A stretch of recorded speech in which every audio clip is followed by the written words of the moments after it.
Here are the 5 things you're gonna need for a DIY roof sprinkler system. First off, you're gonna need about a 36-inch or shorter U-post. This is about $5 at Lowe's. You're gonna need a couple of U-bolts or zip ties to fasten it to your air vents. You're gonna need a T-post sprinkler. This is also at Lowe's for about $20, or you can find them online as well.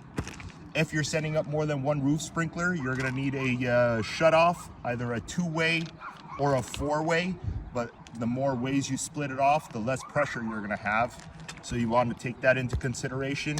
And depending on how many you're setting up and the length of your roof and distance from vents, you're gonna need multiple hoses. One to bring the water source up, and then to split off from these shutoffs.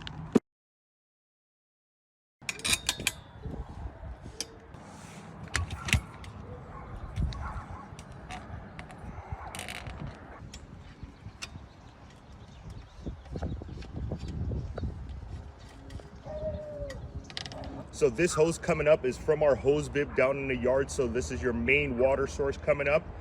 This will get plugged into the shutoff or the splitter.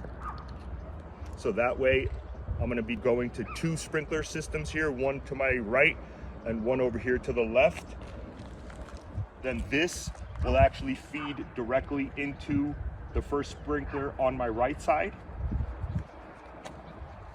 And then another one will get hooked up to get diverted into the other sprinkler. So here's the entire setup, the way I'm most comfortable with it.